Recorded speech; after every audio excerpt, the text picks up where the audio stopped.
focus on education tonight.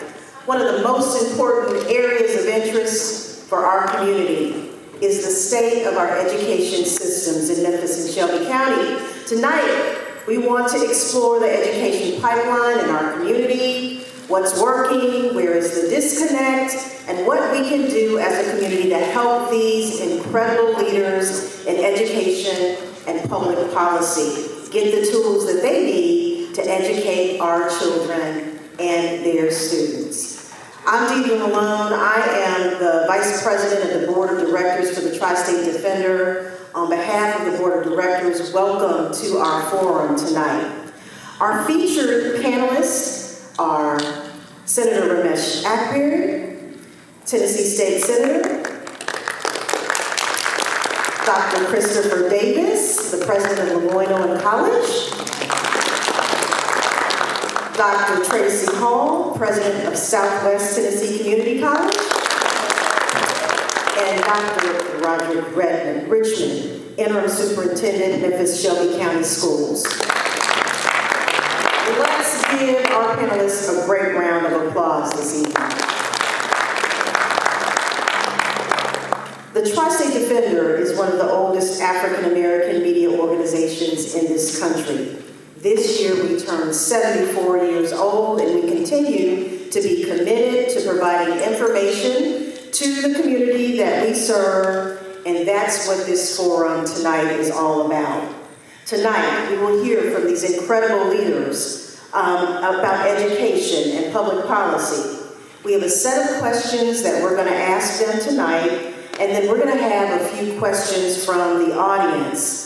If you're a parent, if you're a grandparent, like I am, if you're a business owner or a resident who lives in this community, you're interested in education. You want to know what these school systems offer and if they're providing quality education to the students who attend these school systems. Tonight is made possible by our sponsors, WNT Contracting and Xfinity. Before we introduce the panel, I would like to take a moment of silence for a giant in journalism, someone who is very instrumental in keeping the Tri-State Defender relevant in our region, Dr. Karanja Ajanaku.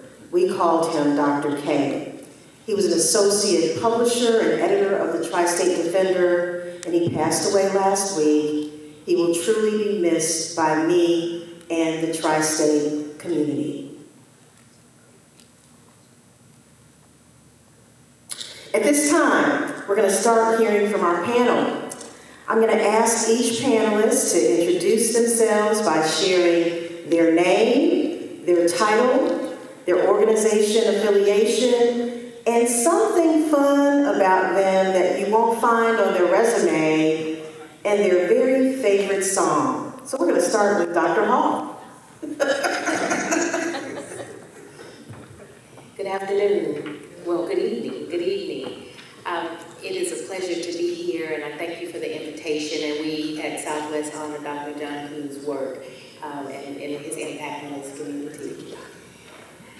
My name, Dr. Tracy D. Hall. I'm president of Southwest Tennessee Community College. Something interesting about me, I think most of my staff, I see so many Southwest folks in the audience, and many of them will know that I fancy myself as my family's genealogist. I enjoy researching history about my family, and I've discovered so many things about my family. Some things I have to keep secret if I want the family to stay together. Some things I just have learned, and I thought, oops, I don't know, we need to talk about that. But it's fun, just kind of researching and honoring our history. I love so many types of artists, so many genres, from Beyonce. If I'm coming to work, I might, my husband, we got in the car this morning, and it was on a station that was really blasting rap music. And I said, it just depends on the mood that I'm in. So it's a variety of artists, you know, the divas, Whitney Houstons, and those folks. And if I can say, I do enjoy a little Glorilla as well. She's on my Spotify. So it's just a variety of artists. Thank you, Dr. Hall. Dr. Davis. My name is Christopher Davis. I serve as the 14th president of the Lamar College. Memphis' only HBCU, the oldest HBCU in the state of Tennessee, and the 5th oldest HBCU in the nation. What was the other question? what would something fun that people wouldn't know about you that's not on your resume and your favorite song, Doc? I think something fun about me is I am unapologetically from Proctor, Arkansas, Highway 147 South. There is absolutely nothing I would change about my upbringing. I mean, everything from having to play basketball with no socks on because they would be so dusty, my grandmother would have to hand wash them to get them clean, to calling my friends when I was 10 years old back in Proctor, Arkansas, from my aunt's house in Flint, Michigan, saying to them, we need to move to Flint. Number one, they have no mosquitoes. And number two, they actually have rooms underground in Flint. That's because I have never seen a finished basement before. As far as my favorite song, hands down, Willie Hutch, I Choose You. I choose you. Thank you, Dr. Davis. Good evening. I'm Roderick Richmond. I'm the interim superintendent of Memphis Shelby County Schools. I guess an interesting thing that people may not know about me is I come from humble beginnings. I grew up in Memphis, but my mom and family, they're from Bahia, Mississippi, and I spent a lot of time in the country, so people may not know it. My grandparents had a home, and their home didn't have running water, so I know what it means to use what's called a slop jar. I know what it means to use an outhouse. People may look at me and not know that growing up I had an opportunity to learn to plow and what hard work means, as well as education being your passport to your future.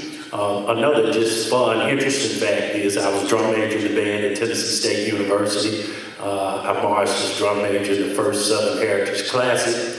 And when it comes to music, I love music. One of my favorite artists is Bill Withers. I love Just the Two of Us. But I also like Gregory Porter and Hey Laura, It's Me.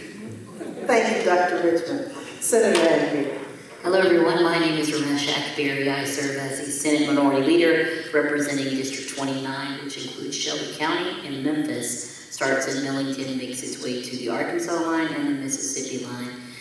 This is my 12th year in the General Assembly, and I serve as the second vice chair of the Education Committee.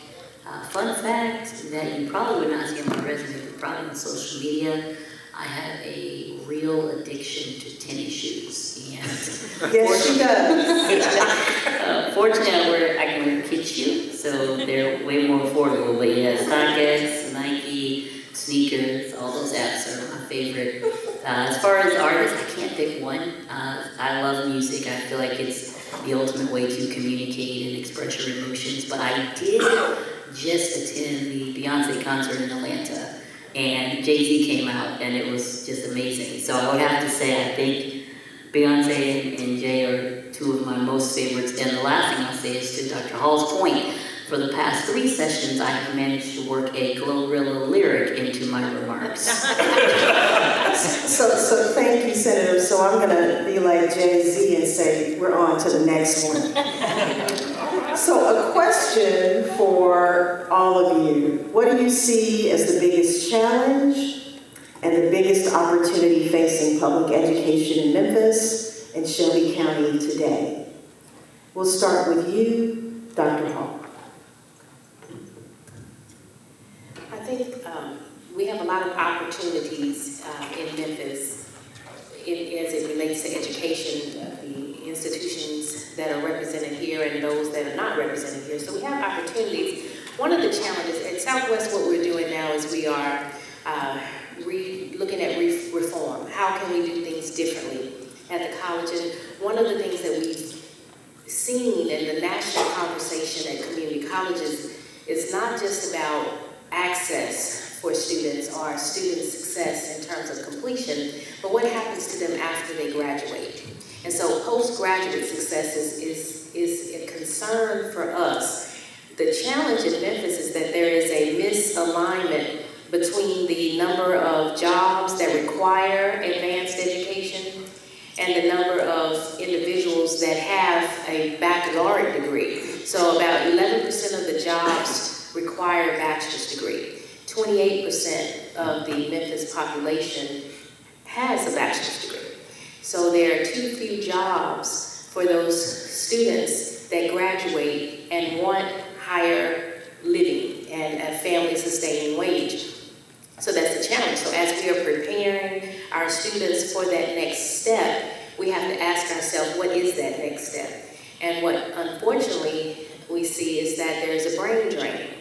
Once students complete their education, they find opportunities outside of this area, especially if they're going on to a 4-year. So we have to look at how do we increase the number of industries here for students to have a next step. How do we prepare our students to go on to that 4-year institution in a high-value, high-opportunity career field? What we cannot do is to graduate our students into poverty.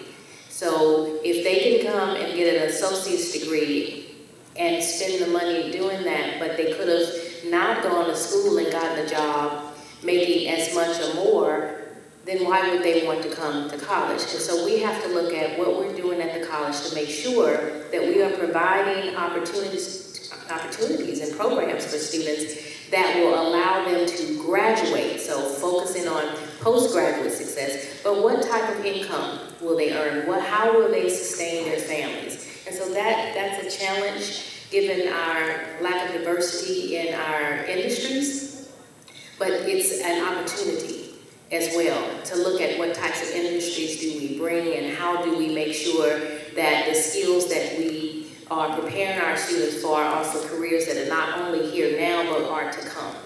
Thank you, Dr. Hall. Anyone else want to take a stab at that one? Sure. In my opinion, I think the biggest challenge facing public education in Memphis and Shelby County is the significant number of students graduating from high school unprepared for the academic, emotional, and social demands of college. I mean, in the morning on, we see the direct consequences of this every day. Our students show up with potential, they show up with ambition, but when they're underprepared in the core academic areas, they struggle with time management, they lack confidence, they don't have the support systems. More often than not, they're unable to navigate higher education successfully. And this impacts the initial transition into college. And we see that in retention and ultimately in our graduation rates. Because if you think about it, if you have to spend your first semester playing catch-up, it doesn't take long for you to lose momentum. And when you take an institution like Lemoyne, where we have to divert our resources to remediation, to wraparound services, it impacts our ability to stand up programs that all learners would benefit from. Now, having said that, I think within that challenge also lies a great opportunity. In that, I think Memphis has an opportunity, and that's why I'm excited about everyone sitting at this table. I think Memphis has an opportunity to become a model city for seamless educational, I'll borrow Dr. Hall's word, alignment, from pre-K to college to career. I think if we strengthen the partnerships, K-12, community colleges, universities, community organizations, we create a seamless pipeline of preparation, support, and ultimately success. So the students benefit, the city benefits, and we move away from brain drain. So I think that's a perfect transition, Dr. Richmond, to you. What can we do as a school system to prepare our students for that transition to the next level of secondary education? Yeah, I appreciate Mr. Davis's comments, as well as Dr. Hall. So Dr. Davis and Dr. Hall. What was going through my mind at the time was thinking of Martin Luther King's book around chaos or community. And that then made what really resonates about our city, to me, is poverty. and we have to address poverty within our city because there's all of these things are interconnected. If I'm impoverished and I'm operating out of survival, I may not show up to school each and every day prepared to learn in the way that students who are coming from more affluent communities may. That's one aspect. The other aspect is if I'm operating in survival, education may not be at the top of the list when it comes to my family. Not because education isn't valued, but because if I'm worried about where am I going to eat, where am I going to sleep, am I going to have just the basic needs that Herzberg and other psychologists talk about, those things are not going to allow me to show up each and every single day prepared to learn in the way that I should. But also when you look at it from a health standpoint, many of our children are coming into the world because of not having prenatal care. They're coming into the world already developmentally delayed, and they're playing catch up from the time they come out of the womb until the time that they graduate and move on to Dr. Davis and Dr. Hall. So I think we really have to address poverty in our community. Are there opportunities? I think there are a lot of opportunities, but I think that allows us that we must align our values and goals. So when I talked about chaos or community, in Memphis now we live in what you would call multiculturalism and a pluralistic society, which means we have way different value systems than we used to have when our value systems may have been more homogeneous. Now our value systems are heterogeneous. And how do we, as a community, get on the same page with a common goal? And that common goal would be all of our students, no matter background, no matter zip code, graduate from high school, college, career, and life ready. And I believe Memphis is a community that there's always people wanting all hands on deck and for us to do the right thing around our community. I think we have to align our goals and all get on the same page with common goals around what's best for our city and our youth. Thank you, Don. Senator Hackberry. Well, certainly I would echo the sentiments of everyone on this panel, specifically centered around poverty. But I'll take it a step further. I think one of the biggest challenges we have, not just in Memphis, but statewide, really centers around literacy. You have children who will become young adults and full adults and cannot read. And when they cannot read, they cannot learn, they cannot work successfully. They can only take jobs where they work as hard as they can and will still be a part of the working poor. They will not have insurance. There is no pathway for upward mobility that's legal. And so I think that really kind of is one of the underlying issues. And it's not just a Memphis problem, it's a statewide problem. Opportunity, I mean, we always talk about what's possible, all these jobs that are available that people just aren't educated for. You know, you hear the numbers, there's 16,000 and something jobs that people aren't qualified for. Well, for me, the opportunity is to meet people where they are and make sure they're qualified for that. My third year in the legislature, we had a presentation from the University of Memphis, and they talked about taking kids. It's not just dual enrollment, but recognizing they are not going to complete high school, and instead putting them in this intense intern, like apprenticeship. So when they actually graduate, they step into a very successful in-demand trade, because that's another thing. You want to educate folks for some of them that won't exist. So I think we have to kind of look at that, and it's hard because you're literally having to build a plane. Like I think 2 years ago, no one was really talking about, or maybe 3 or 4, in AI in a meaningful way, and now it has changed everything. Like everything. It will nullify so many professions.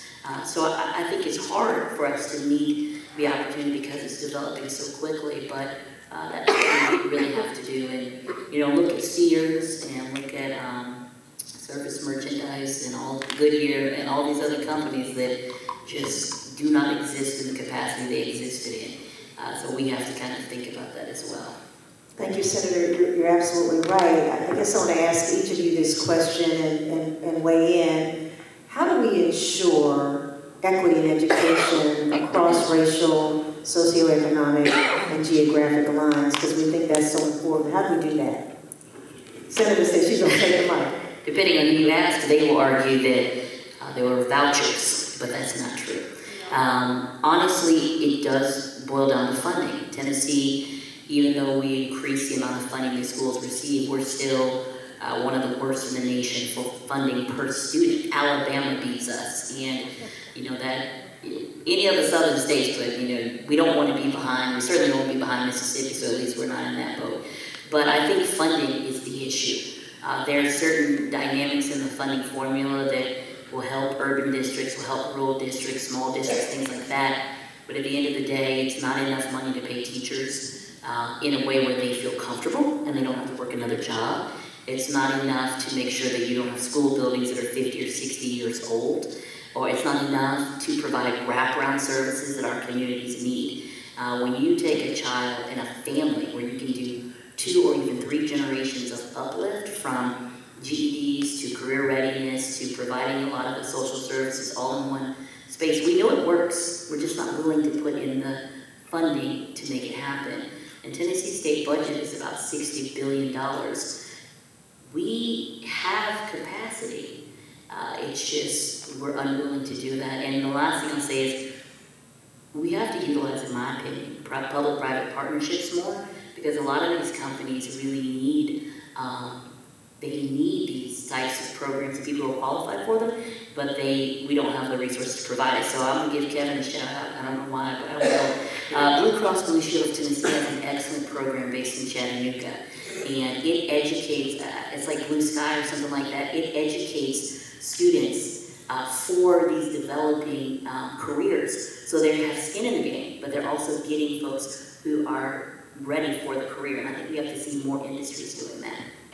Anybody else want to take that one? Yeah, I would echo that it is funding and providing equity and access. Your zip code shouldn't determine you receiving a quality education, nor should politics. And sometimes what happens for our under-resourced communities is if people are not advocating strongly for them, then they tend to not have the resources and or quality schools that they need in order to have equity and access like some of our other communities. Thank you, Don. Anyone else want to touch that one? Dr. Hall? I'll touch that one. I think when we talk about equity, we have to first say the word and be okay saying the word. I think in this current climate, we are avoiding acknowledging that there are inequities and that people have different experiences, and we normalize the fact that there are inequities as opposed to addressing them. And when you said, Dr. Richmond, about zip codes, that is something that really hits me when I think about that, because it shouldn't be okay for students to not have what they need. And that's not just from an educational perspective. You think about our communities in which we live. It shouldn't be okay that some children, when they walk to school, they are walking through blighted communities. That shouldn't be okay. We've normalized that. But it shouldn't be okay. It shouldn't be okay that we've not, even with higher ed, we work and we talk with each other, but it shouldn't be okay that we've not set a collective higher ed agenda. It shouldn't be okay. We talk about these things over and over again, and I always talk about in community college. I've been in this industry for 30 years, and I go to conferences and we say the same things over and over again. And we talk about the same problems over and over again, and I look around the rooms and the conferences and I say, many of these people here have doctorate degrees. What are we doing with it? Why are we talking and having the same conversations as when I first started in higher ed and I'm in my 30th year, we're still having these conversations and we say, we don't know what to do. We do know what to do. But it takes an internal fortitude. It takes checking egos at the door. It takes aligning silos. It takes not getting the credit for it because you're not leading it, because it's not about you and it's not about your institution. It's about collective impact. That's what it takes. But we instead keep having the same conversations year after year, and we still talk about what kids don't have and what our communities don't have, and kids keep being born into inequitable situations, and we normalize that.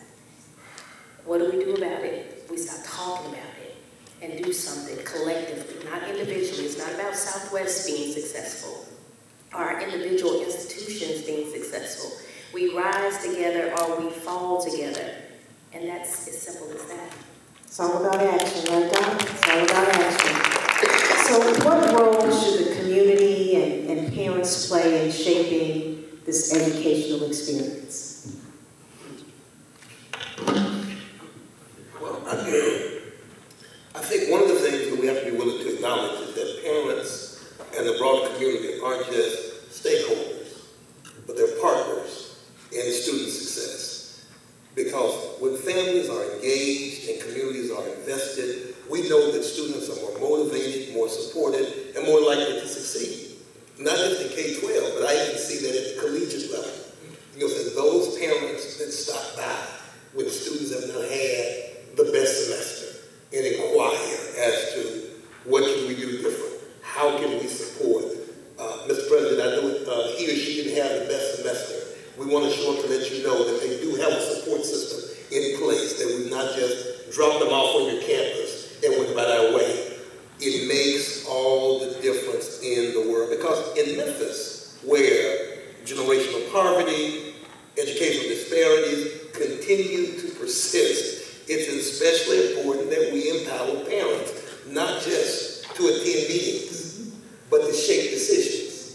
Let me say it again, we need individuals who don't just attend meetings, but shape decisions. I'll say this and I'll pass it on. In fact, I was in Nashville not long ago, and of course, we were in a session with Cameron Sexton, the speaker, and of course, they were discussing the takeover, the potential takeover of Memphis Shelby County Schools, and what the challenges were. And so finally, I said to him, I said, Mr. Speaker, can I ask you a question? He said, absolutely.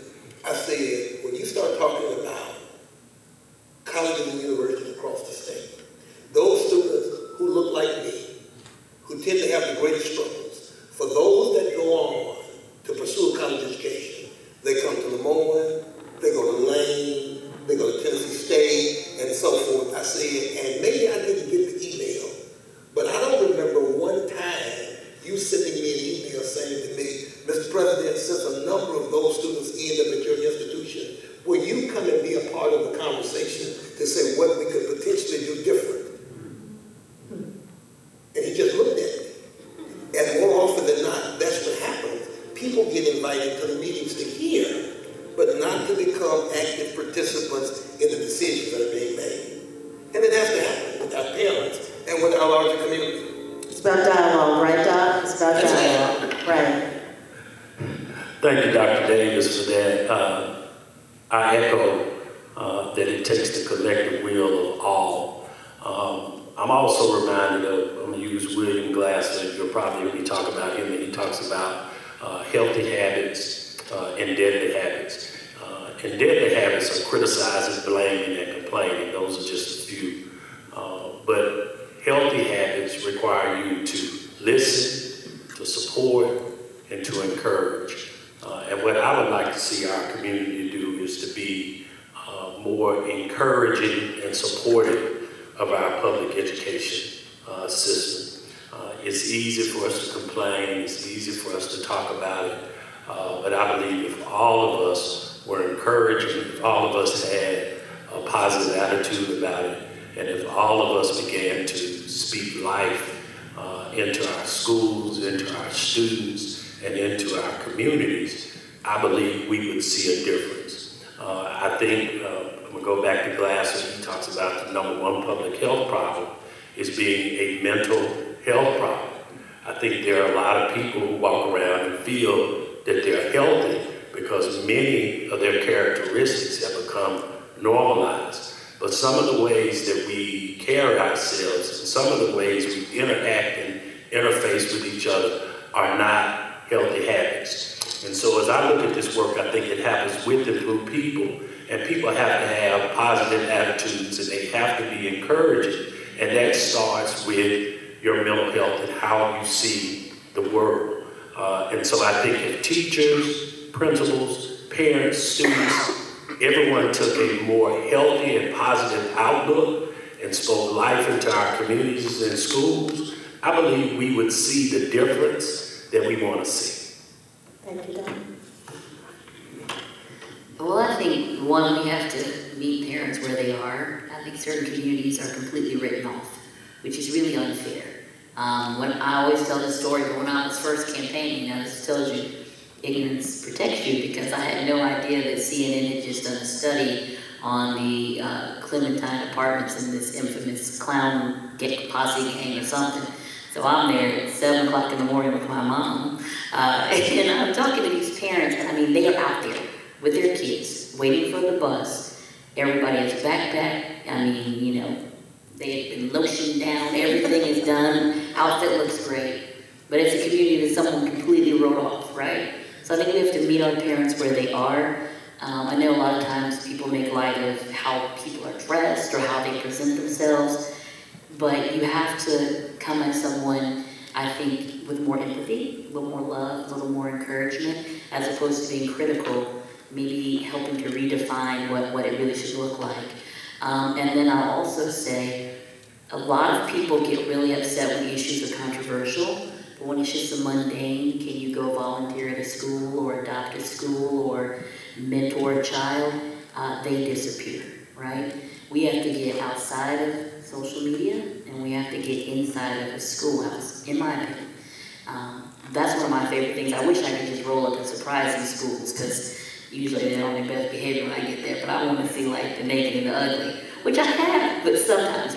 So I'll say all of that, and we have to think about, you know, this is our community. These children are our future, like legit. Who do you want to be your future doctors? Who do you want to be your future nurses? Because we're all going to get old and need them, right? And I think that will make a difference. But leading with a little more empathy. I mean, and I'm just going to say it, we saw what happened with this situation with the school board.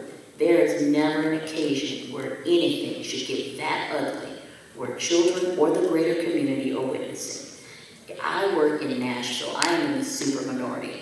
And if you don't see me burning buildings down, then we can maintain our behavior and decorum and all of that. Because if we're yelling at each other, we're not communicating. And so I want us to keep that in mind. Yes, we're passionate about the issues, but let's also, as a community, translate that passion into actually uplifting our kids. Because we're months outside of it. Nashville has an agenda to deal with our school system. And if you look across the state, Memphis Shelby County schools are not performing. It's like the majority of the schools are performing at the same level as Memphis Shelby County schools. The big difference with our school system is it's black-led. They have a $2 billion budget, right? And they also have an extreme amount of property throughout this county. So just keep that in mind as well. So when we show up and we raise all sorts of heck, it's for a reason, and we need everyday people to do that as well. And don't fall for the okie doke, because people will use our communities and move on. Senator, I'm so glad you said that, because I think it's important to remind the community of that when the discussion is going on in Nashville, what we're dealing with, right? It's important for people to understand that. Because sometimes we think about what's happening in Nashville and the effect that it can have on our school district, and it's unfortunate. But it's a majority African-American board led by an the school system led by an African-American male with a great deal of real estate. And so everybody's paying attention to that. So it's important that we talk about it and the community understands it when they think about what Nashville's trying to do here in Memphis. Just my little sidebar. Dr. Hall, how is Southwest Tennessee Community College addressing the skills gap between high school graduation and workforce readiness? Again, I mentioned earlier about our reform work.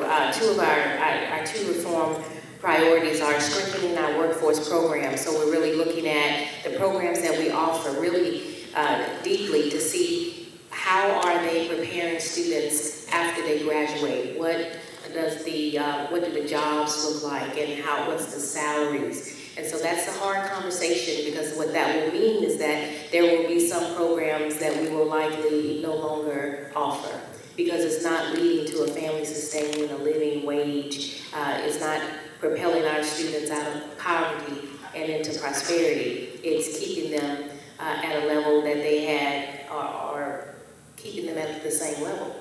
Why would they go to college if they're going to get a degree that's not going to lead to anything? So that's one of our priorities. The second is looking at how do we help them to transfer into bachelor's degrees. The pipeline is critical, and so the addressing that workforce skill, it doesn't just start when they get to college. How do we partner with our K-12 partners? How do we partner with our university partners, our TCAT partners as well, to make sure that there's a pipeline? But specifically, we have with our K-12 partners boot camps. They're workforce boot camps, and they're in partnerships with business and industry. And so MLG&W has been a over 30-year partner of ours, but we have newer partners of Memphis, the police department. We have a police service technician program. Many people, we have to communicate that better. Students can graduate, and if they go into a police service technician program, at 18 years old, they can make $40,000 a year at 18. While they're going through our program, and then they get 21 years old, they can go into the police academy. And so that's workforce, and that's helping students to see the connection between their education and what happens after their education. We have a lineman's program, a line worker program with MLG&W, where our students in the summer boot camps, they are given a stipend, and they are taught how to climb the line poles, and just how do they get an entree into a career at MLG&W. So that connecting education to what happens afterwards, but it really is successful because of the tangible jobs that they see. So it's not saying you could possibly become, they actually see, if I go through this program, this is what I will earn, and this is a pathway to a successful career. And so that's one of the areas that we're really proud of, our boot camps. We have also our mobile learning lab, Southwest Express. You may have seen those around the community, and they are equipped with simulated, they have simulated equipment. We are the only community college in the state of Tennessee with an aviation program. So young people can become pilots going through our program. And I see our student there, I had to mention our young student, he's 18 years old, I believe, 18, 19 now? Turned 19 Monday. Happy birthday. He turned 19 Monday. He's in the Dragon Reed. I'm not mispronounced your name. 19 years old, and he's a pilot. And he's in our program, so it's amazing. So those are the types of programs that we have and the opportunities, and we want our students to be able to see the possibilities. And so we're proud of how we can connect them at very young ages to really lucrative careers. Amazing work, Dr. Hall. Dr. Davis, as the leader of Memphis's only HBCU, what unique challenges and opportunities do you face in serving? And you don't only serve African American students, but students today. Absolutely. The more I want it just like a church. So we let them come. As the president of the Board, as you pointed out, the city's only HBCU, I carry both a sacred responsibility and a powerful opportunity. I think the unique challenge we face, I think, is serving students who often arrive with immense potential, but limited resources, academic, financial, social. As hard as it is for us to believe in 2025, the overwhelming majority of my freshman class are still first generation college students navigating generational poverty, systemic barriers, and underfunded K-12 experiences. But what's also true, and just as important, is that HBCUs like Lamar and Owen don't just educate black students. Let me point that out again. We don't just educate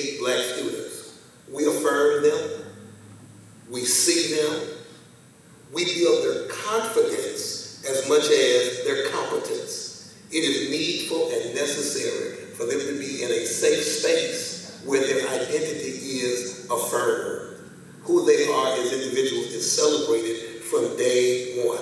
And that's our greatest opportunity, to create an environment where African American students and whoever else comes to Lemoyne aren't just surviving college, but they're thriving in it. So what's our challenge? You guessed it, sustainability. Ensuring that we have the resources, the facilities, the partnerships to support our mission at scale. When I arrived at Lemoyne 2 years ago, one of the things that I would often hear, and I think people thought they were encouraging me when they would say it, they would say, "You do know that Lemoyne may be the best kept secret in our city." And I would respond like Scooby-Doo, really? To quote our mayor, "We are the largest majority city in this country." How can you be a 163-year-old institution, the only HBCU in the city, in a predominantly black city, and still be a secret?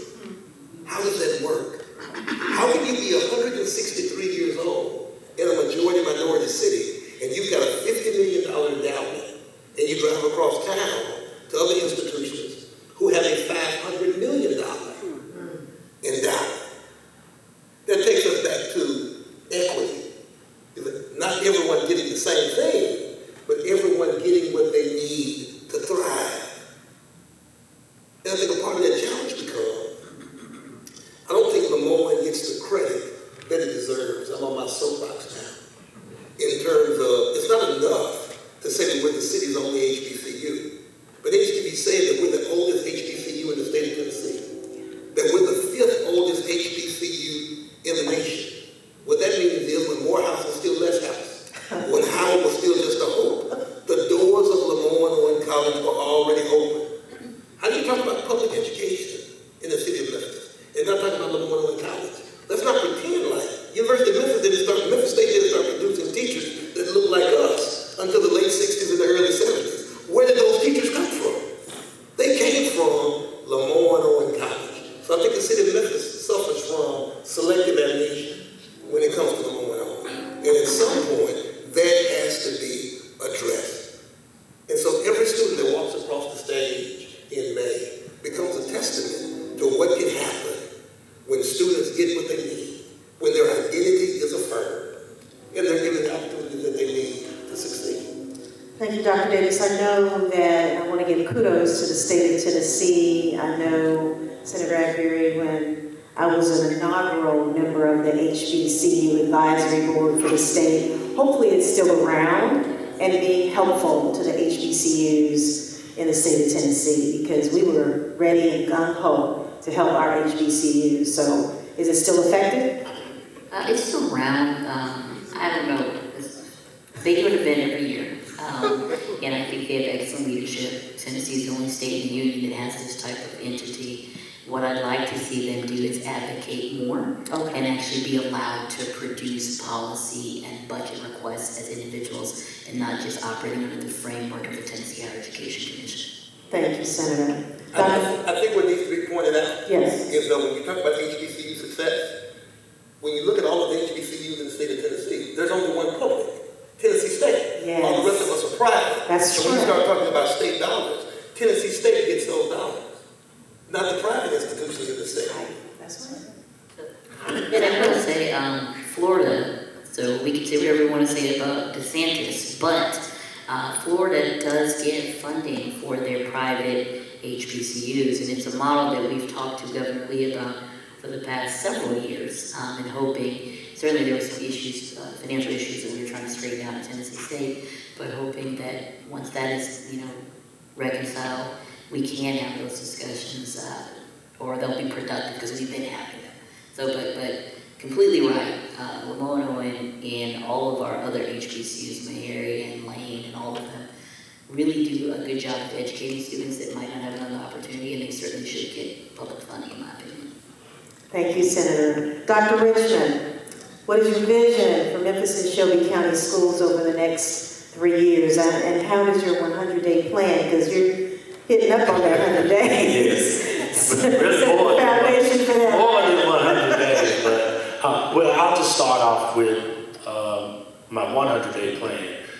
First was focused on board relationships and governance. And so none of this work happens without working with and through people. So it starts with working closely with my board. I see board member Murphy and board member Porter in the audience. So starting out with having a positive relationship with them and for us to be shaping policy that we know will help to improve our schools. Next would be student achievement. None of this can be done without having rigorous instruction, applying curriculum, and focusing on both teachers and leaders. The other goal would be to look at relationships and staff capacity. So as I said before, you have to do this work with and through people, but I want us to have the best and the brightest. I want us to be able to build capacity with our staff, and that starts with developing people, having effective teachers, having effective leaders, and then looking at operations and fiscal soundness. So we're looking at our organizational chart. We continue to forecast and try to determine if and when we need to better manage our resources because of things that may be beyond the horizon. We almost lost $55 billion this year. It's possible we're going to lose $17 billion, and we know if we do not manage our fund balance well, we do have what would be called a structural deficit. So it's our responsibility to manage those resources and to be able to forecast. Next would be places like this having community engagement. Again, we can't do this work alone. We need the support of the community and for the community to believe in traditional public education. I could go into a lot of things in regards to how we arrive at where we are now. Much of the community and public has entered the conversation now versus truly looking at, I would say, starting with No Child Left Behind and that legislation and policy that started in 2001 around public school accountability and the impact that it has had on our district and many urban districts. And then last but not least, accountability. I want myself along with my team to be held accountable for what we're responsible for. But that means we have to set metrics, KPIs, and those contracts and people that we're partnering with. Everyone has to be held to a high degree and level of accountability. And again, it's not just district level staff, it's teachers, it's parents, it's community partners, it's everyone who has a stake in this community. And so I believe if we can do those things and do those things exceptionally well, my goal is for us to be, again, the #1 urban district in the country. I know some people ask, why do I keep saying that? You can't compare an urban district to a suburban district. And I'll continue to say that because right is right and wrong is wrong. That would be like us comparing Alabama football to Tennessee State. It's just it's just you can't compare the two. There is a stark difference. So again, I'm excited about what the future holds for Memphis Shelby County School. Thank you, Dr. Richmond. And there are some elected officials in the audience. Would you please stand? My team reminded me that I needed to acknowledge that you're here. Thank you so much for coming out. We definitely appreciate it. Senator, how can the Tennessee General Assembly better support urban school districts like Memphis and Shelby County? How much time do you have? Well, obviously, everything Dr. Richmond just said, recognizing that yes, there are differences between a suburban district, a rural district, and an urban district, meeting districts where they are. Stop having conversations about our districts without including district leadership. Stop letting a select few decide what's best for our districts without, these are people who have no on-the-ground knowledge of the district. if you really want to make a difference, convene your elected officials and stakeholders and just whiteboard it out. Bring in experts, do those types of things, and actually listen to the district. If the district says, hey, you know, we have, because I was on a task force to explore the concept of rejecting federal funding for education, which is absurd. And we had superintendents come in and say, well, we have buildings, and this was all across the state, I loved it, that are 100 years old. If you guys got money to give back to the federal government, give it to us, because we need new roofs, and we need, you know, computers, and we need to pay our teachers more. So one, start having the conversation with the people who are directly impacted. Two, recognizing the difference between the districts. Three, stop using Memphis as the example of what's wrong. When we are like so many other districts, I'm talking about achievement. And number four, I'll say, and this is, take the politics out of it, right? Like, take the politics out of it, focus on the policy that's the best. Don't make this a Republican versus Democrat issue. If you do not represent parts of the Memphis-Shelby County School District, I don't think you should carry legislation that impacts it. And you can, but like, because you've had that conversation, not because you've decided I sit over here and I know what's best for folks over here. That is never good. And anytime we're in leadership, you should never start at, you know, have this top-down approach. Build up the community. And obviously we've already talked about funding. I mean, funding, it is what it is. If it doesn't make dollars, it doesn't make sense. You cannot pay teachers with optimism and good thoughts. You cannot provide books with love and prayers. You cannot provide, you know, the buildings that kids need by, you know, wishing it would happen. So I'll say all of those things. And let me give a caveat. You can certainly pray for good things. I mean, like, I'm talking about my colleagues who will say thoughts and prayers without action. So faith that works is dead. Thank you. Thank you, Senator. I'm going to ask this question to all the panelists. You know, how can community college, and the school system work better collaboratively to educate our students? Who wants to take that? Well, I think it starts with honest, consistent communication, not just between the leaders, but between the systems. I think Dr. Hall mentioned earlier this idea of curriculum alignment and how critical that is. I mean, because think about it. What the high school teaches, what community colleges reinforce, what Lemoyne expects, should not feel like three different languages. And that's what it feels like. And so that disconnect costs our students time, confidence, and more often than not, completion because of the disconnect. So we have to share data in meaningful ways. There is no reason why institutions should be surprised where students are struggling. We should be anticipating it together. You know, if we're going to honestly share data, because by sharing performance, retention trends, workforce projections, we can design intervention early and often.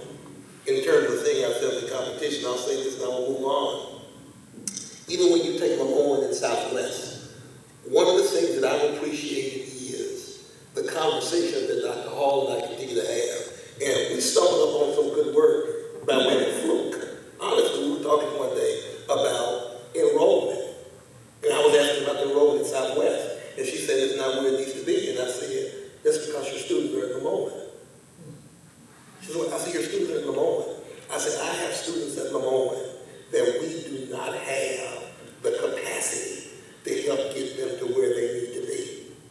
And so we decided what we needed to do was send those students back over to Southwest, allow them to complete an associate at Southwest, and then come back and complete a baccalaureate degree. And so I called Dr. Hall one day. I said, hey, can you send me recruitment, admissions, financial aid, advising the whole nine to Lemoyne? She said, what do you need? I said, because those students that are not doing well at Lemoyne or who've not shown up, I'm going to send them an email and say, I need you to come back. I found a way for you to get back in school. And when they showed up, Southwest was there saying, we've got a pathway forward for you. So what that says is that we're not in competition in terms of enrollment numbers, but we want to see our students Wonderful, that's wonderful. And we welcome those students with open arms. We were thrilled to have that type of partnership, and that's the type of cradle to career, that type of pipeline that's needed. Working in silos does not benefit any of us. And having conversations, we had to move beyond just talking about what we needed to do and what would seem like a good idea, but let's put some movement and let's put some action to this. And so this is a partnership that is one that is very beneficial for our students. I think what the culture has been, not Memphis culture, higher ed culture has been one of competition.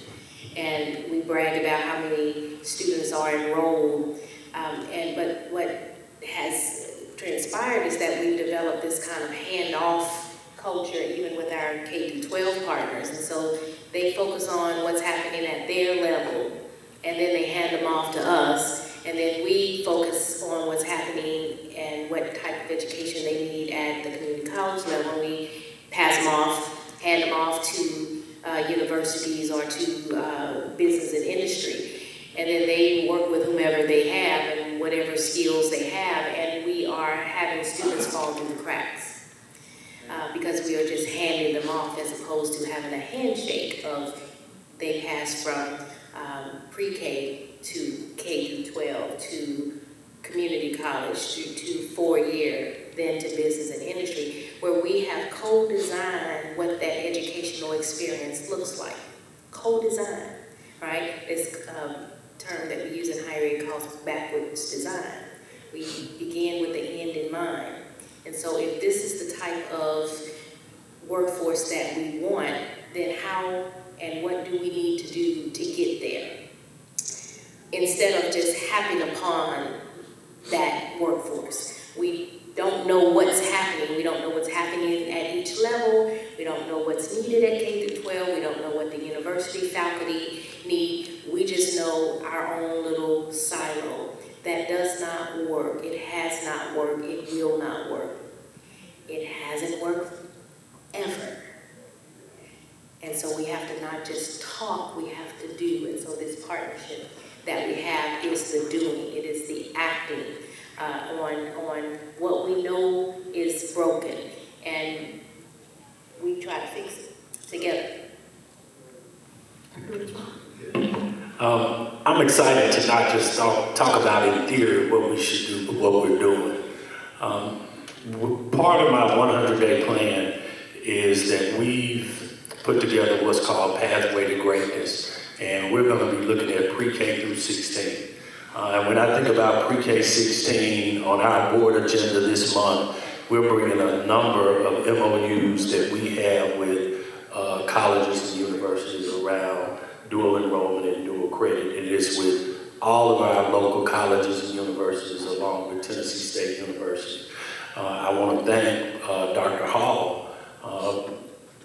Our first graduating class at Medical District High School graduated with not just a high school diploma, but the next day they graduated with an associate's degree. That's awesome. She and I met as early as this week, and we talked about another partnership, possible partnership for school, and we also thought about and talked about what would it look like if all of our seniors were admitted to Southwest upon graduating.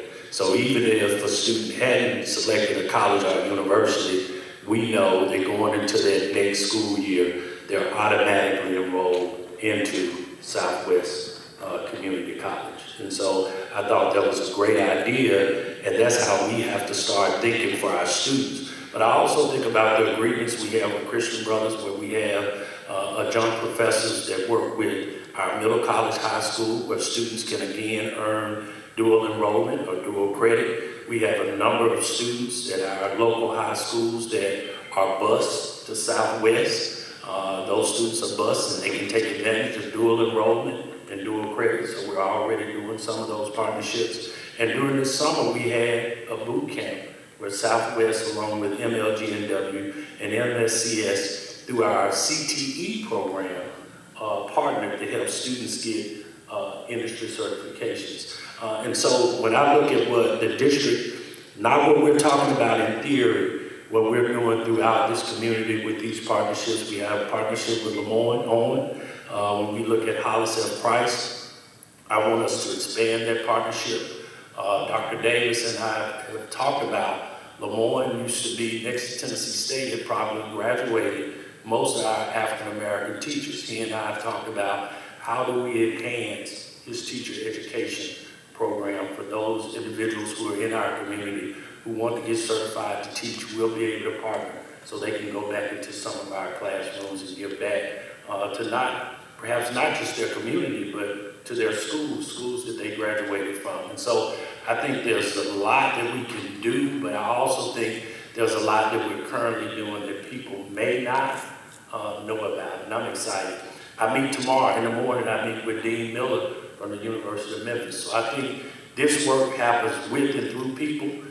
Being a Memphian, I'm excited about, again, what the future holds for MSCS because of the relationships that I have and that I built over my 31-year career of being here, not just as an educator, but also growing up here in Memphis. Thank you, Dr. Richmond. I have a question for Senator Ackberry, but we're going to take a few questions from the audience. So if you have a question for the panel, come on over to the mic and we'll take your question. Senator, I think I know the answer to this question, but I'm going to ask it anyway. What is your stance on school vouchers and state overreach in local school governments? All right, you do know the answer to that question. So the number one issue that's been on the agenda since I got elected in 2013 were school vouchers. They tried to use the legacy of my predecessor, Representative Lois DeBerry. They tried to say that she supported them, which was not true. Most folks will view it as from a very paternalistic perspective. Why don't you want poor children to be able to go to private schools? Why don't you want to give them this opportunity that those who have more money have access to?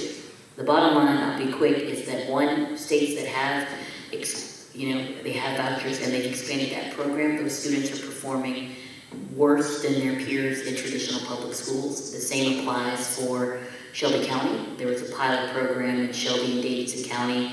The students in the taking advantage of the vouchers performed 20% or more less than their peers in ELA and math and science. It busts budgets. It takes away funds from public schools. We look at a state like Florida, Indiana, and Arizona, where particularly Arizona, they had to roll back their program because it exceeded the $1 billion mark.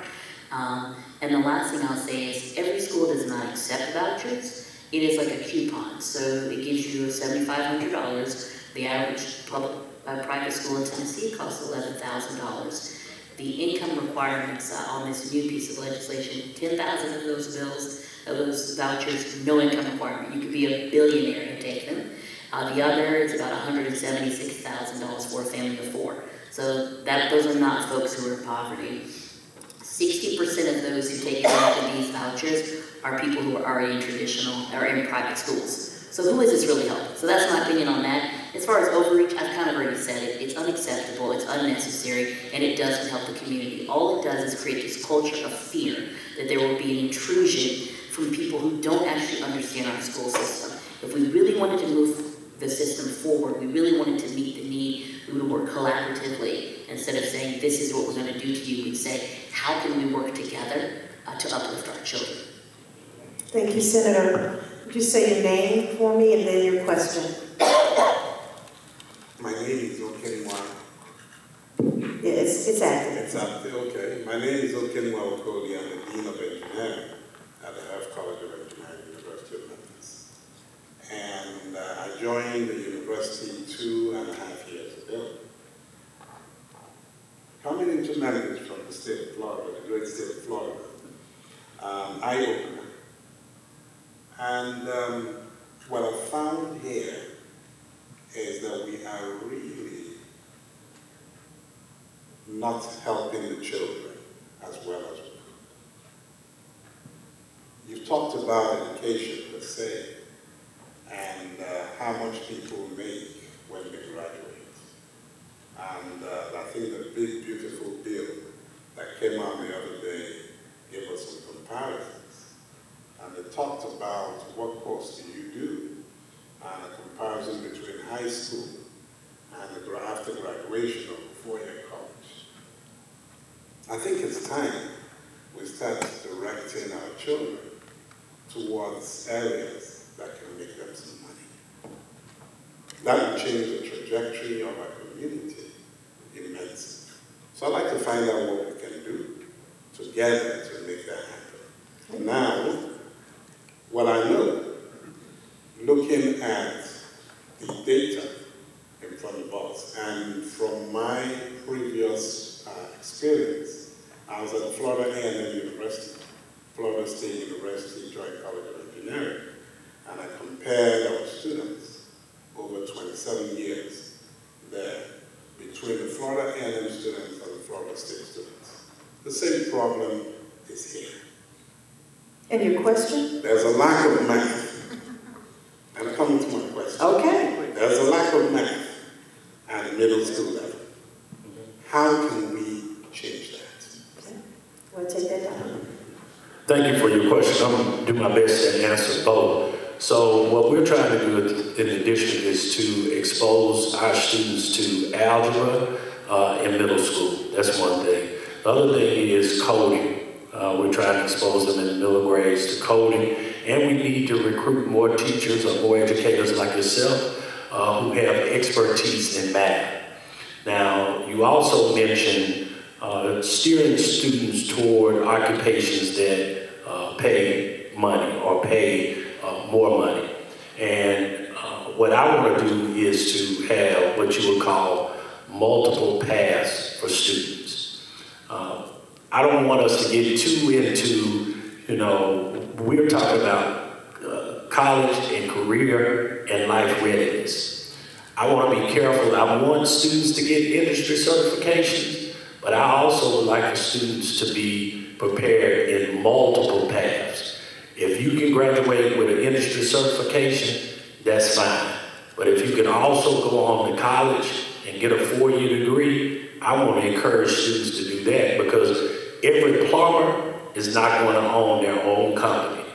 I want us to be preparing students to be entrepreneurs, to own their own company, but also to have a degree to fall back on, because we know in this ever-changing world that we live in, particularly minority students, you need to be prepared for whatever the world delivers to you.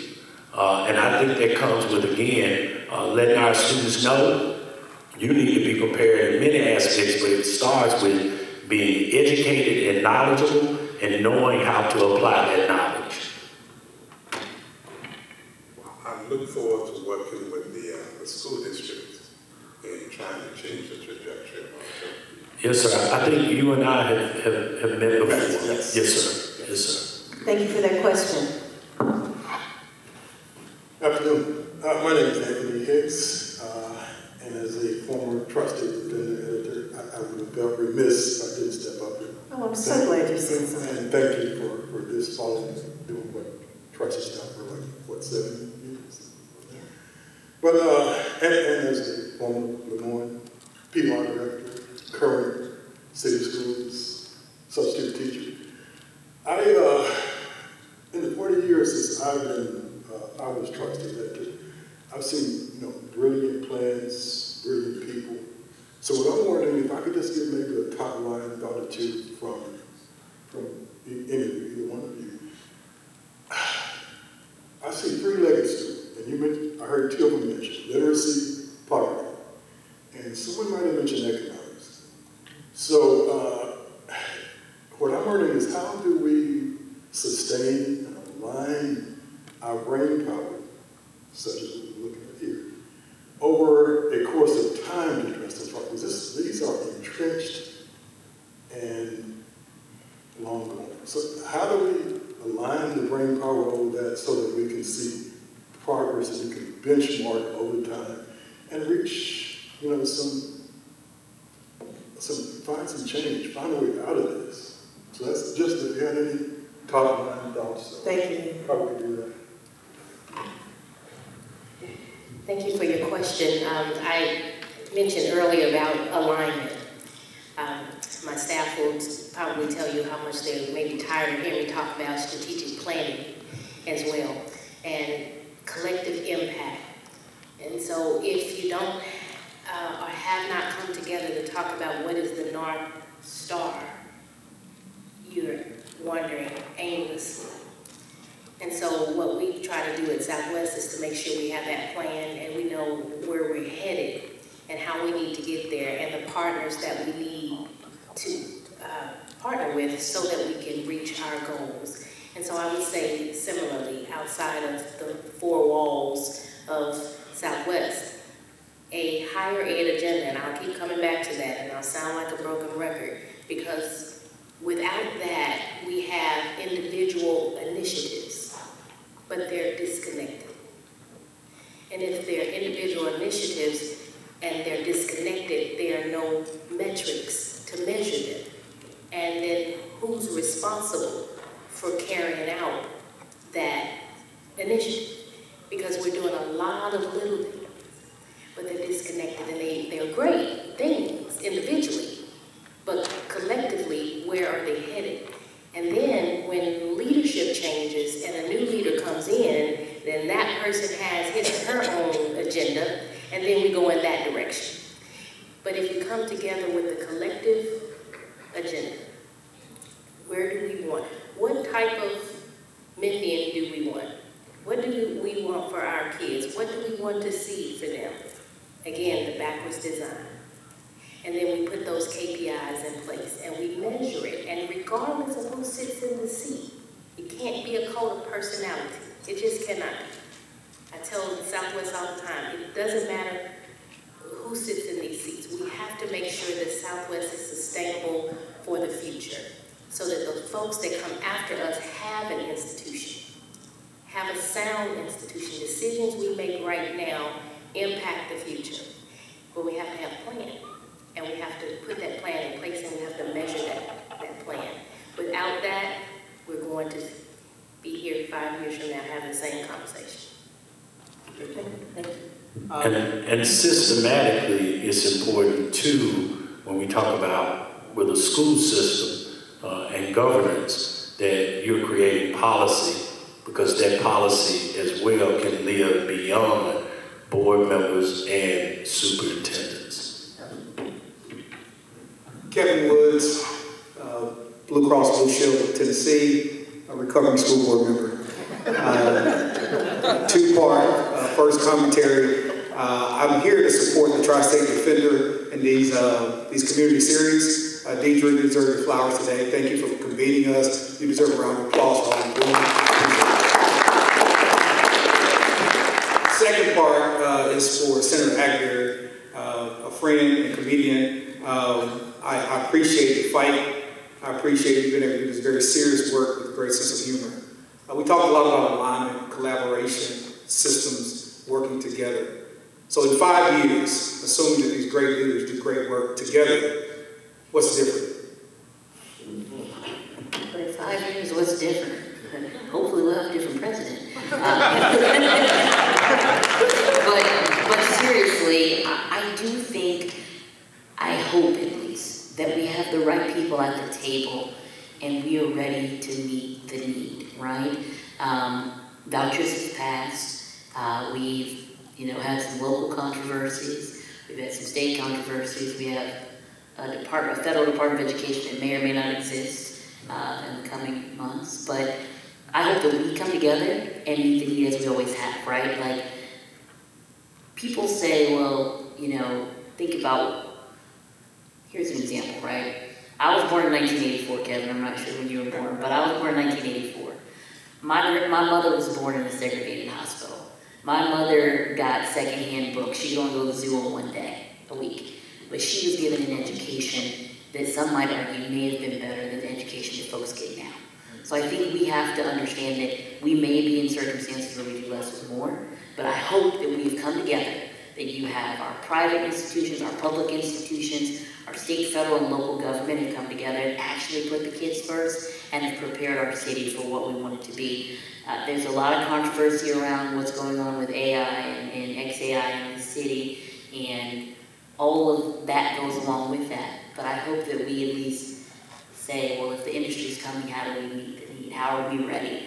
So that's what I want in 5 years. But if I can wave a magic wand, Kevin, in 5 years, I want our literacy rates to go up. I want us to be able to say we have the fastest growing district, not just in the region, but in the country. And I'd like our kids to be able to graduate and walk into an institution of higher learning and not have to go to remediation or not end up back home because they were homesick, but really they couldn't pass the coursework, or not, end up working a 40 or plus hours a week and still qualifying for public assistance. That's what I would love to see in 5 years, and that people will stop with this politics nonsense and focus more on policy. That's why we fight, because we're red versus blue and purple and all that, when we need to focus on the people who we really represent and how we can make a difference. Thank you so much. The last two public questions, because I'm determined to get Dr. Hall out of here and on the road. So. Hi, my name is Juanita Freeman, and he talked about the last 5 years. I'm interested in the next 5 months. I moved back nearly 20 years ago. I was excited to. I'm a Memphian and moved back home to send my kids and raise my kids in this community. As I stand here today, I'm very sad. And it's nothing that one individual has done, but collectively as our community, including myself, okay? And I looked and saw the things that my grandmother and my parents have done in the past. Nothing has changed in the last 60 years. We can sit, we can talk about property. Property has always been property in Memphis, okay? We can go back, my grandmother had a 3rd grade education, but didn't stop her from being a business owner. When we talk about food deserts today, she rolled around her station wagon selling food. So this is my question, because I'm gonna get back to what is my question. My question is this right here. Dr. Hall said something today that really inspired me. Action. What are we gonna do? I understand this is a new partnership, but how would the information be communicated to the community? Because I found out about this maybe like 12 hours ago, and I was like trying to get everybody to come, okay? But I have 3 kids, one in elementary, one in middle, and one in high school. We don't have 5 years. I'm trying to prepare the first one to get out of school, and I'm telling him, hey, we're not gonna be sitting here looking at each other after graduation. You gotta do things, you're destined to be great. So going back to my original question, how will the information be communicated going forward? And then also when we have panels like this, are there action hours, action items, and SMART goals for the stakeholders here? Go back and say we have 3 goals. What are the 3 goals that we need to commit and do and be committed? Be committed to. You told them 3, they did 1. There's 1 lesson that's better than 0, okay? So that's my question. Okay. Anybody want to take that one? I love the question. I appreciate you saying goals. If you recall, the first thing that I opened with was the alignment of goals. I always talk to people about if you want to balance power, there has to be alignment of goals. Because sometimes when you enter the room, depending on where a person stands, because I'm Dr. Richmond, I shouldn't have any more power or authority than a parent. And if a parent and I, if we really, really want to work together, what we have to do is to agree on what is either the goal of this meeting or what is our long-term goal. So if you recall, I started off saying that one thing that I think we have to do as a community is there has to be an honest dialogue around the alignment of goals so that there's a balance of power. Because what tends to happen is politically, even when we're talking about the legislators, when we're talking about legislation and local politics, the people or person who wields the most power tends to get what they want, and that may not be what's in the best interest of the community. Okay, so I appreciate you starting with saying we need to establish goals and outcomes of even meetings like this, so if and when people come and we leave, we know what the expected outcomes are. So thank you. And I appreciate that, because when we started TSD in the community, it was more so for the community to come together and hear from the leaders that we have in the community. But to your point, we can have action items too coming out of these forums. And that's something we'll talk to the team about. And I appreciate that question so much. It's a call to action. I appreciate it. Yes, ma'am. If I could. Oh, yes, If I- Dr. Davis. As we think about those things that we can do immediately, I think one of the things that we need, I think the first thing is, we need to get proximate. Because the reality is, it is one thing, Facebook and voice your concern. But even as I look at Facebook, I often find myself asking, when was the last time you visited a school? What student do you mentor? What educator are you partnering with? So one of the things that we have to do as a community, we've got to get proximate. I don't want to speak for Dr. Richmond, but I'm fairly certain that there is, that the doors to the school are not locked, saying to individuals in the community that you cannot stop by. I think the other thing that we have to do is we have to advocate boldly. Dr. Richmond has mentioned on several occasions, policy. But we have to acknowledge the fact policy comes as a direct result of pressure. So when we talk about school funding, when we talk about teacher pay, and those, policy comes as a direct result of pressure. And then lastly, we have to invest our time, our energy, our resources. Far too often in these type of forums, we're waiting on someone else to do it. So we have to invest in the outcome of our young people in real ways. Now, it's easy for us to say, well, we're taxpayers. They should be able to do it with tax dollars. We have to invest in a real way in the outcomes that we want. Every day, someone stops me and says to me, I'm an alum of Lamar College. And I look at them and I smile and I give them a lovely look. And they say, what's wrong? I say, what's your name? They'll tell me their name and I'll say, well, the reason I'm looking at you like that is because I've memorized the name of every financial member of the Alumni Association. And your name is not ringing any bells. They say, well, I'm not a member of the Alumni Association. I said, so you're not an alum, you're a graduate. You're not an alum of Lamar, you're a graduate. And there's a distinct difference between the two. I second that. Thank you, Doc. Hi, I'm Felicia. I'm a journalist for the Tri-State Defender. I'm also a very proud graduate of Southwest Tennessee Community College.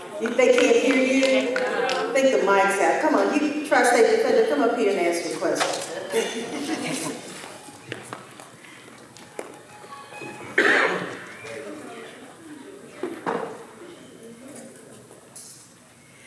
Again, my name is Delicia Ballinger. I am a journalist for the Tri-State Defender, and as well, I am a proud graduate of Southwest Tennessee Community College's Reconnect program. I am the first out of my family to not only graduate college, but also continuing my tenure at the University of Memphis, where I will be graduating this December with my degree in strategic communication. I want to elaborate more on the mental health sector. Dr. Richmond, you touched on how poverty and pretty much mental health goes pretty much hand in hand. So what are we doing as far as NSCS? Because when we're talking about school matriculation, it usually starts from that pre-K on board, and then you have that college part, right? So what are we doing to get into the community to show our support for that mental health sector, also from the college standpoint too as well, because again, I'm very familiar with brain drain. And so how are we encouraging these students so that we can get more students to come in and be able to experience the good life of having that college degree? Yes, thank you for your question. As the leader of Memphis City Schools, what I want to always do as the superintendent is to address the whole child. We've gotten so accustomed to just kind of drill and kill when it comes to preparing students for a test, and I believe if we address the whole child more, we'll see some of the academic outcomes that we're looking for. We do what's called EPSDT screening. So first we start with screening our students for wellness. While we're doing those wellness checks, we find a number of underlying conditions that we know need to be addressed with our students. And post-pandemic, those are some things that I want to first start off addressing, because we know mentally and physically, those things are interconnected. If I'm not feeling well physically, it's going to impact me mentally. And if I'm not feeling well mentally, it's going to impact me physically. So we're also addressing what you would call social emotional learning. Recently, I hired a young lady, Dr. Broadway. She has a doctorate. Her dissertation is on RTI²B, which stands for Response to Intervention Around Behavior. And that was one of the things that sold me on selecting Dr. Broadway, because I know in our community, many of our students come with what's called adverse childhood experiences and traumas, and I want those things to be addressed in our schools. I want us to spend time doing what's called the multi-tiered system of support. So at tier 1, how are we talking about what self-awareness looks like, what social awareness, self-management, responsible decision-making skills, and what do those things look like, and are we addressing them with students? At tier 2, how are we addressing students that we know early on have some mental health issues, and are we having these discussions so that students know not being well mentally doesn't mean that you're crazy. And other words that we use to describe it. All of us go through bouts of not being well mentally. And then at tier 3, how we're addressing students that, again, may have other forms of pathology that we need to address, whether we're addressing it internally or whether we're partnering with, again, our community agencies to address it. But I'm a real big proponent on addressing student wellness, both mentally and physically. I also want students to get out and participate in athletics. I want students to have physical education. We've had schools that have not allowed students to participate in physical education at the expense of, again, drill and kill for a test. Those things make school not enjoyable for kids. I want all of our schools to be places that students and teachers escape to rather than from. And I think if we approach it from that mindset, we'll start to see the academic outcomes that we know we should be seeing from our schools, and that our students and teachers will take pride in delivering because they want to represent themselves in their schools in that manner. Thank you. Final question as we close this out. What can this audience do tonight and beyond to support the work that each of you are doing? I want you to just leave and speak life.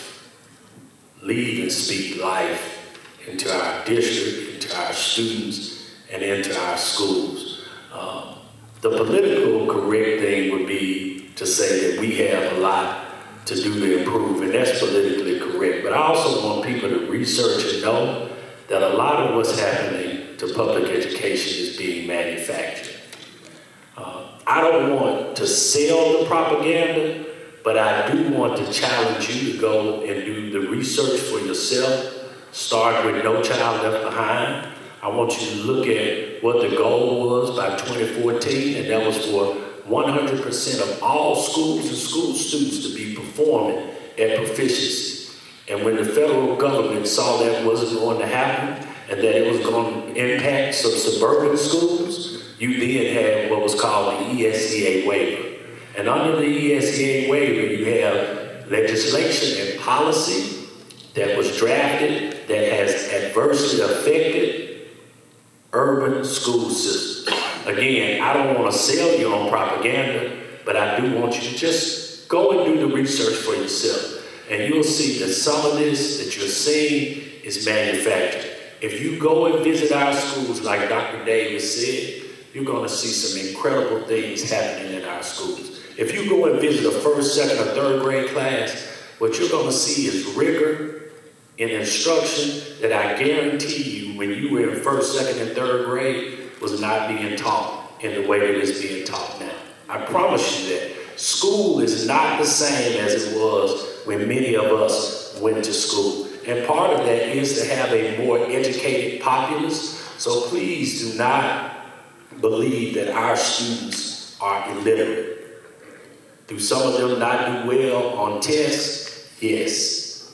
If I evaluated or assessed everyone in this audience, we would all be at varying levels. Would that mean that you're not literate? No, it would just mean that intellectually we're all at varying levels. So again, what I'd like is for our community to become more educated and to speak life into our school system.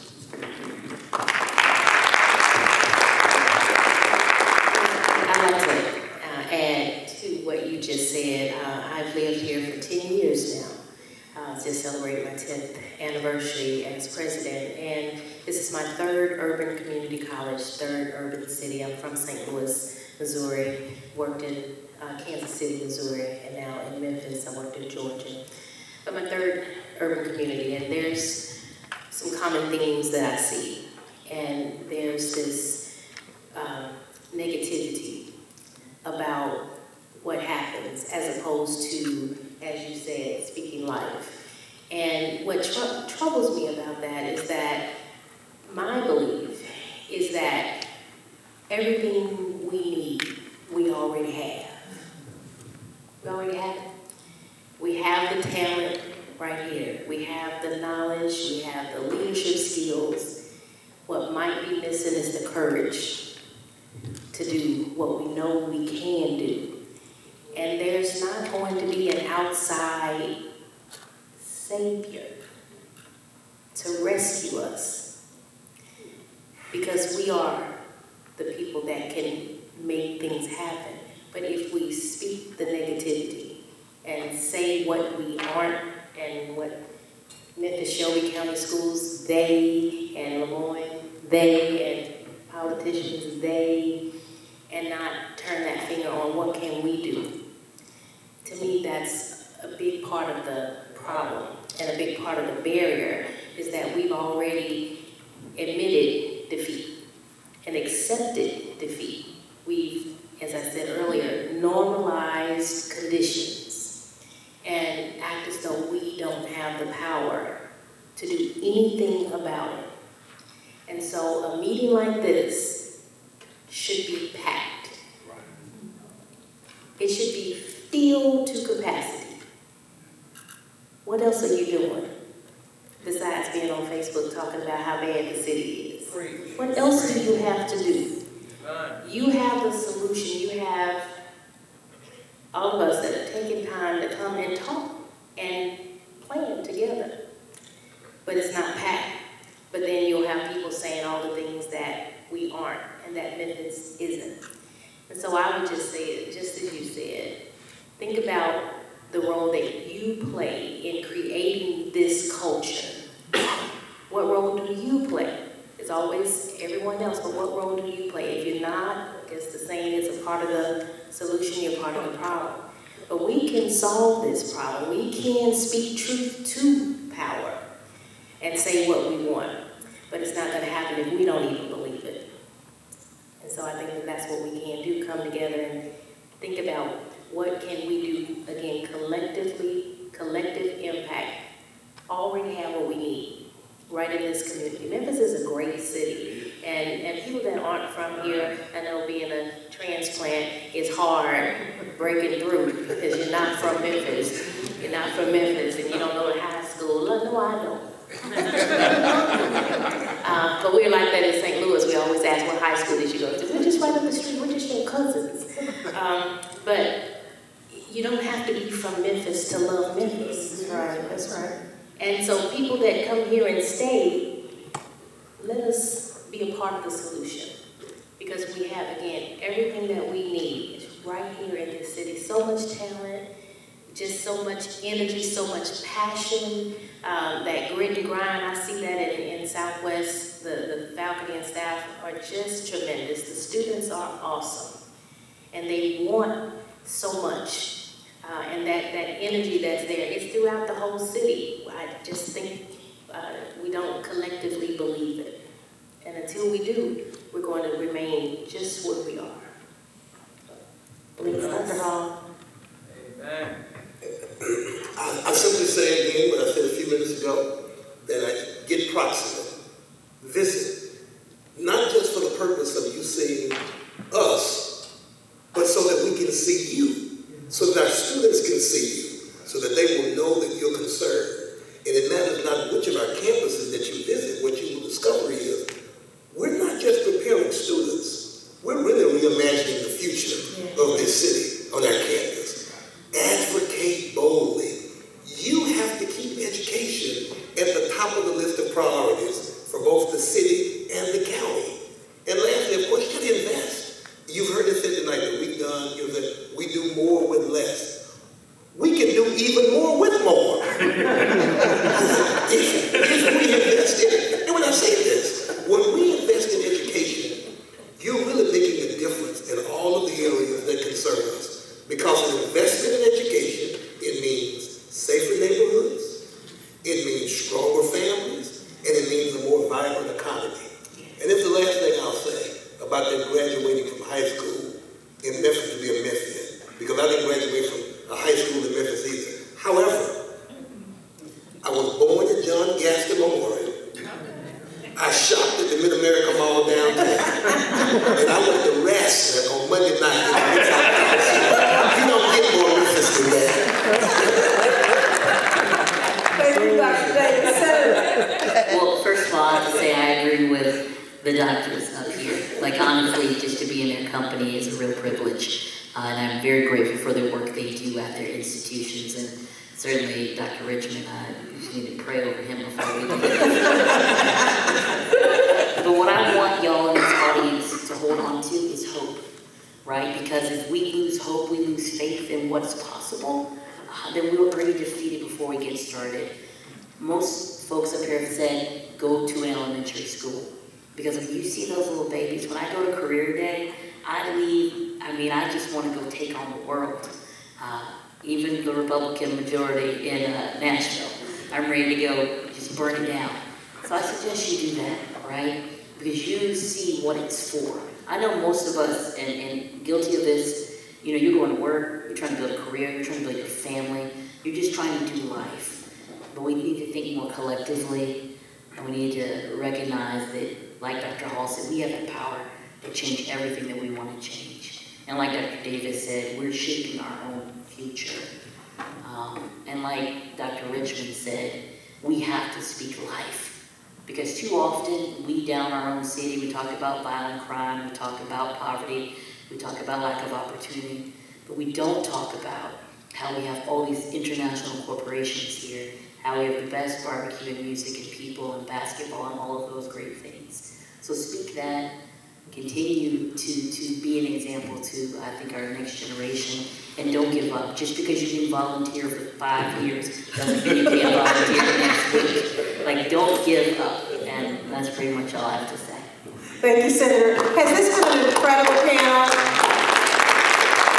I want to thank our panel and our incredible leaders in the education space, and of course the public policy space, Senator, for coming out and participating in this Tri-State Defender in the Community Education Forum. We'd like to thank our sponsors, Xfinity and W&T Contracting, for sponsoring this event. It's been a privilege for me to moderate tonight.